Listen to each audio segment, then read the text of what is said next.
Welcome to the Book Show, a celebration of reading and writers. I'm Joe Donahue. When one thinks of the small poem, perhaps the plums of William Carlos Williams come to mind, but the format existed long before This Is Just to Say was penned, and now former U.S. Poet Laureate Billy Collins has taken up this unique poetic style, gathering more than 125 of his own small poems into this beautiful new collection, Musical Tables. Collins writes about his trademark themes of nature, animals, poetry, mortality, absurdity, and love, all in a handful of lines, compressing each thought or observation to its emotional essence. Billy Collins is the former Poet Laureate of the United States of America. He is the author of 12 collections of poetry, including the bestsellers Aimless Love, The Trouble with Poetry, and Sailing Alone Around the Room. The new collection is Musical Tables, and it's a pleasure to welcome Billy Collins to this week's book show. How are you? I'm very well, and even better for being on your show. Thanks for having me. At what point did you start to think, I mean, I assume dabbled in the small poem, as to what point you really started to think of it as a form that you would like to partake in?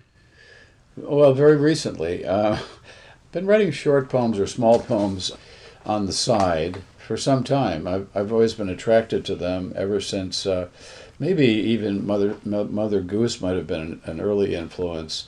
But certainly by the time I ran into haiku when I was in high school, along with all the paraphernalia of beat literature and the haiku and other Japanese ways of thinking were being imported at that time into our country, I was just very impressed that an observation of, say a dog is barking and you're looking at a cherry tree, that you could combine those two and it would make a vivid and sudden sense of realization about something.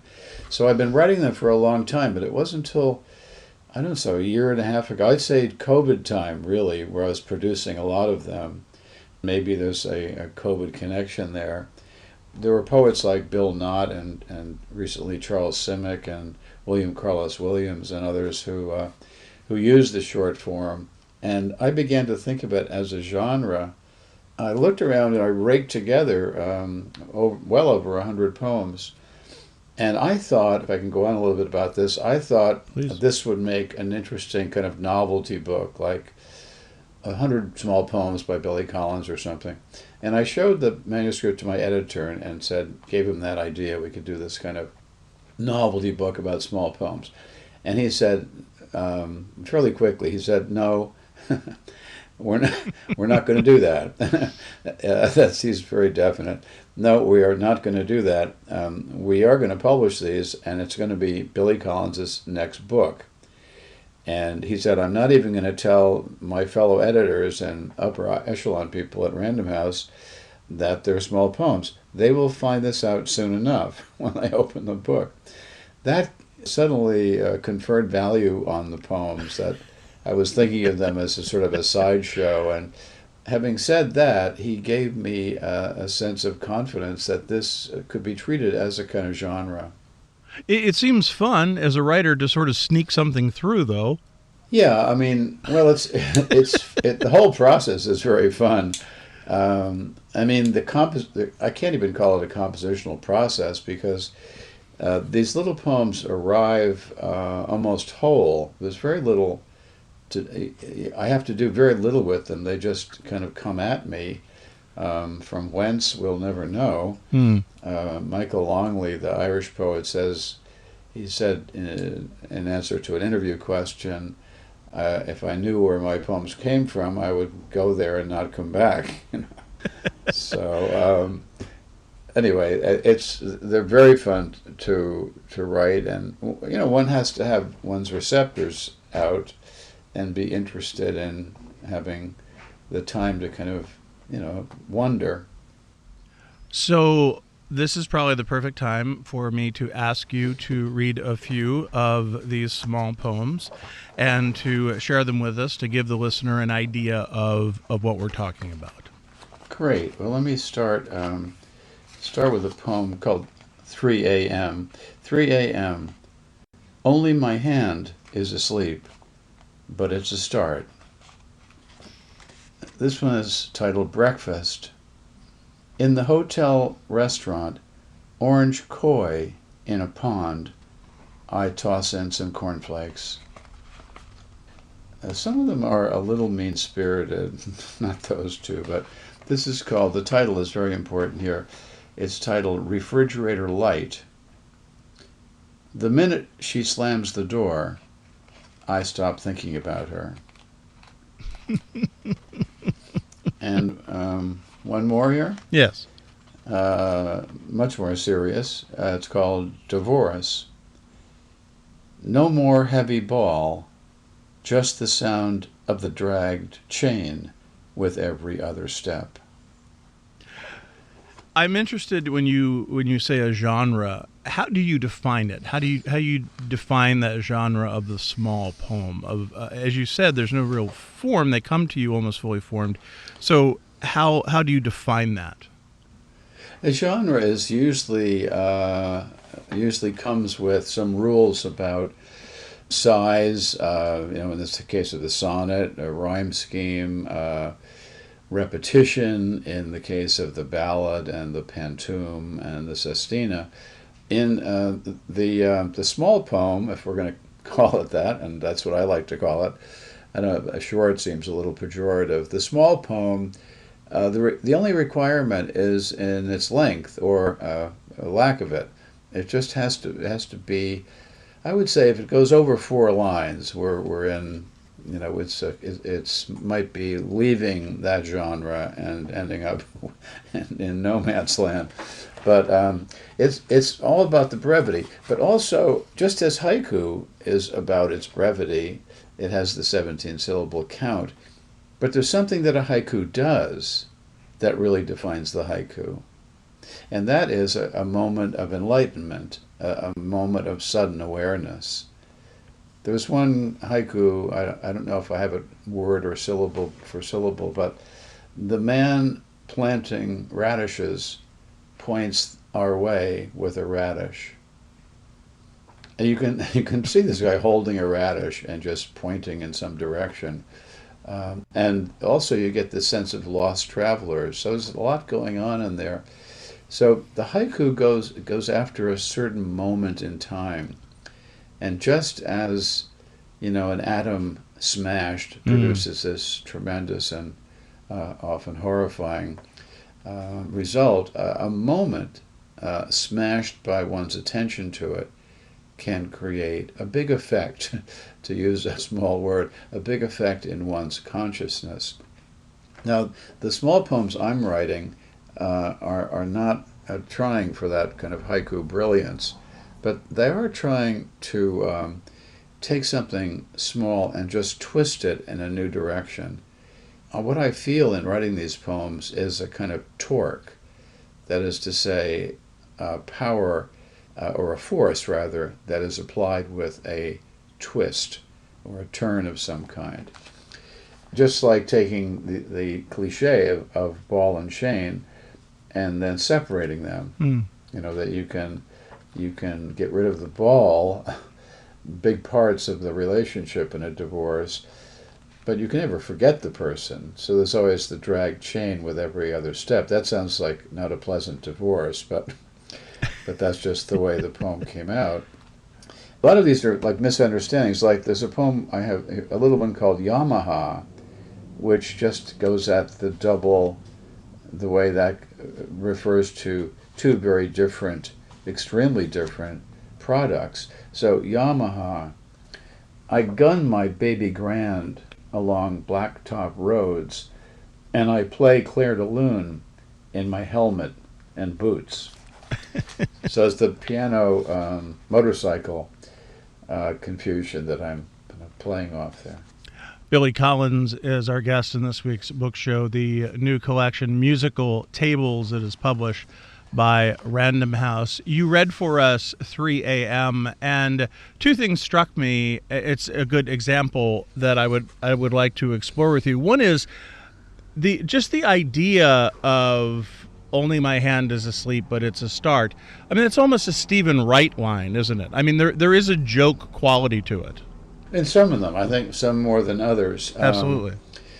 Like Stephen Wright, whose work I'm familiar with, I try, as he does, not to laugh at my own stuff.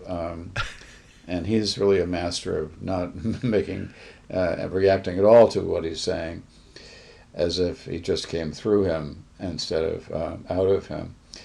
That little poem, 3 a.m., it takes a metaphor that is sleep. I mean, when you say your hand is asleep, it's not really asleep. It's nerves. It's not getting a nervous reaction or something. Just as we say we're putting a dog to sleep, that's a euphemism. The other is just a metaphor.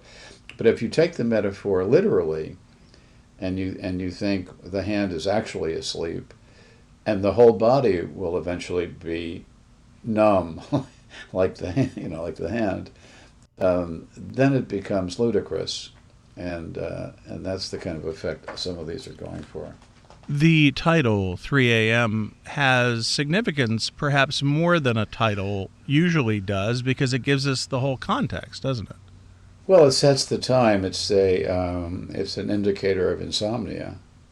And how often do titles, I guess, to talk about the importance of titles, that it seems in this form, because the words are so few, that the title takes on added importance? Oh, it plays a big role in them. And you can look at any poem and see that the poem has a very different set of relationships to its own title. And sometimes the title is decorative, sometimes the title is obstructive. In highly difficult poetry, it doesn't really welcome you in. It seems to begin with its own puzzle that you have to kind of fight your way through to get into the poem. In some cases, the poem makes no sense without the title, or it makes much more sense without the title. This is a poem. I'm not sure which this illustrates, frankly, but let me read it and then we'll think about it. It's called New York Directions.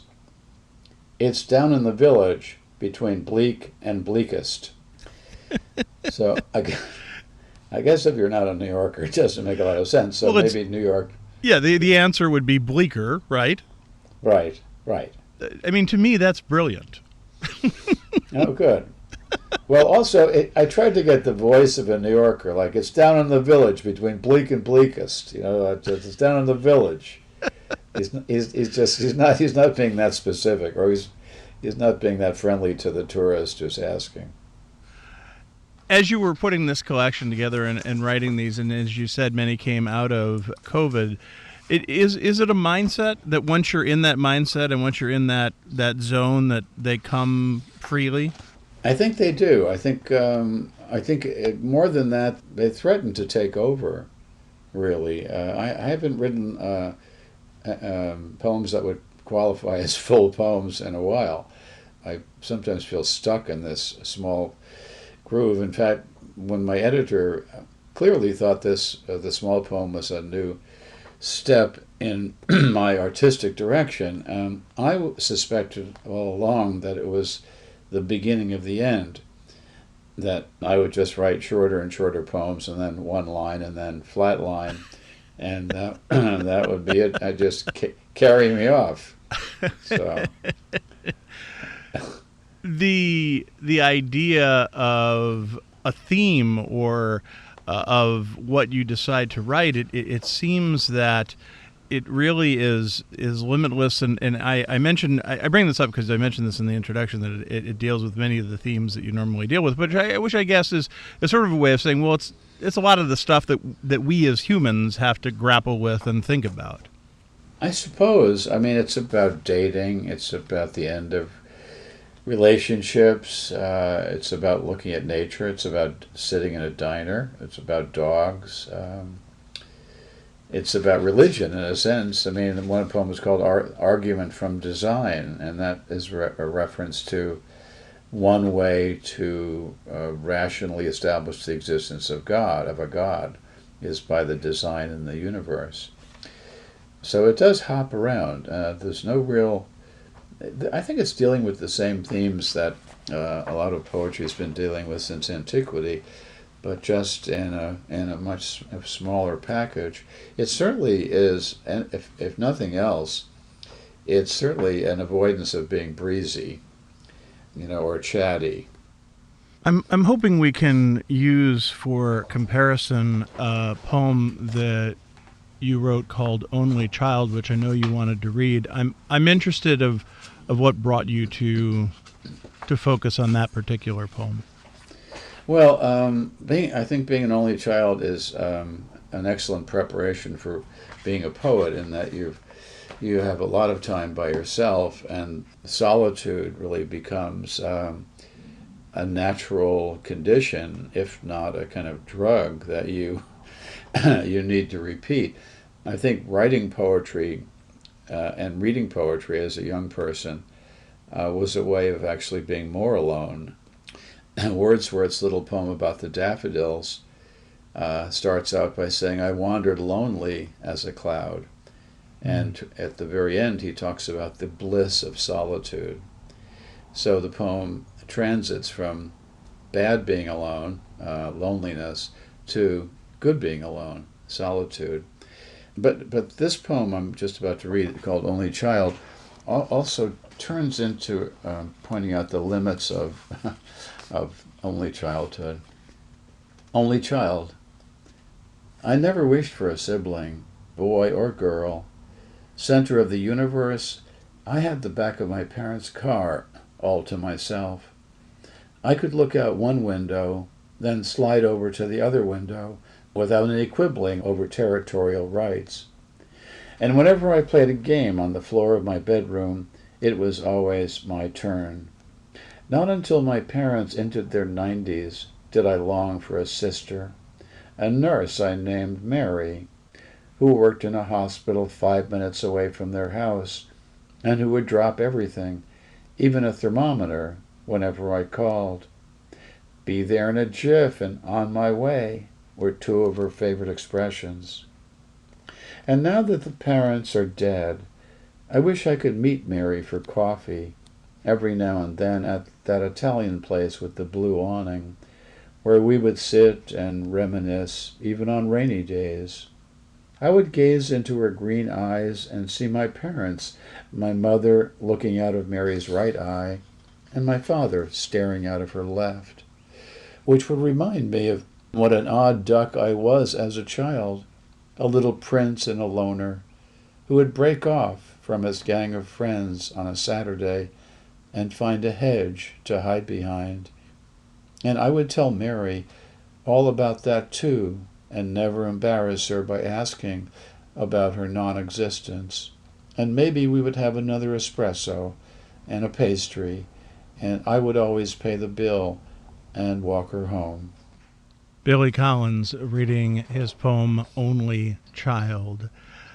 There's a line in there about finding, you say I was as a child a little prince and a loner, and you talk about on Saturdays finding a hedge to hide behind.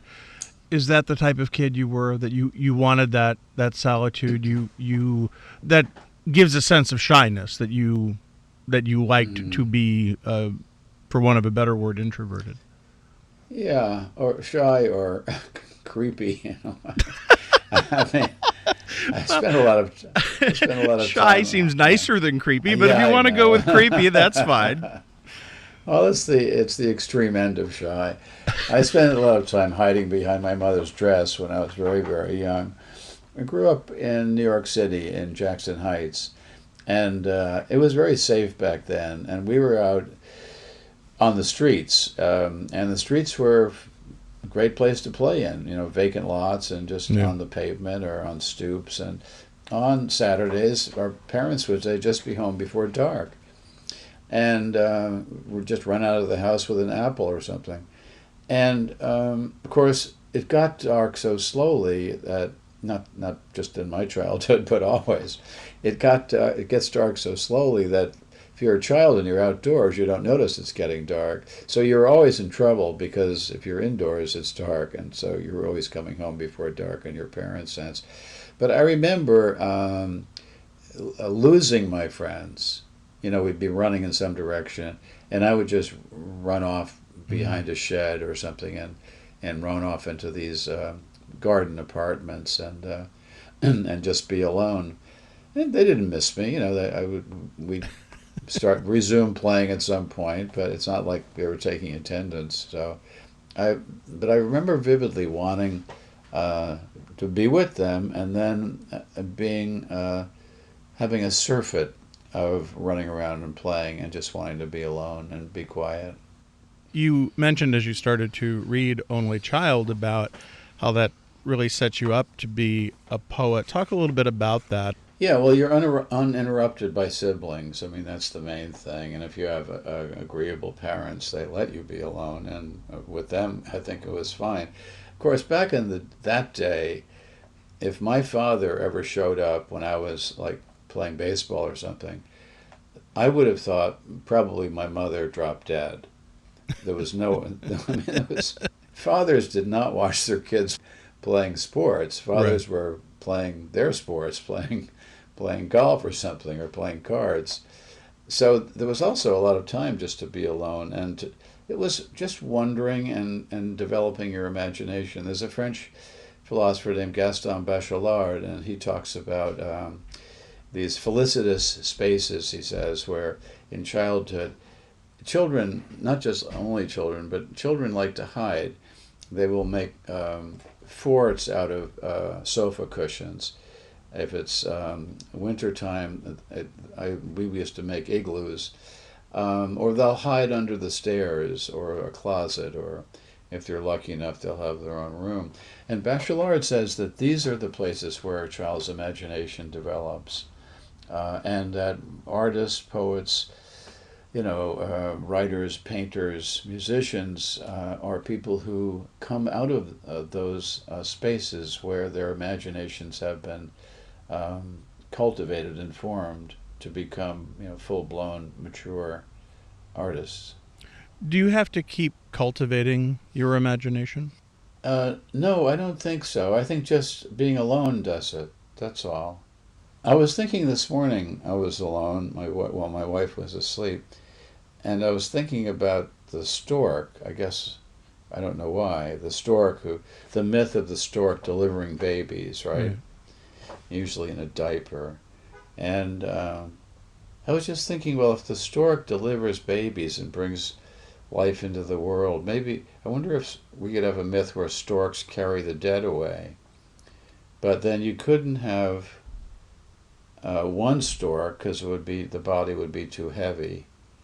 So you would need, I mean, this is my thinking, right? I wouldn't know, maybe it's just not really thinking, but you'd need 4 storks. That's what I'm thinking, to carry a human being into flight.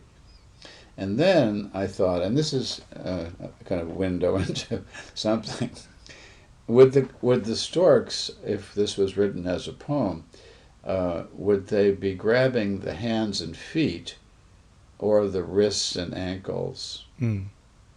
And wrists and ankles sounds a little more frightening.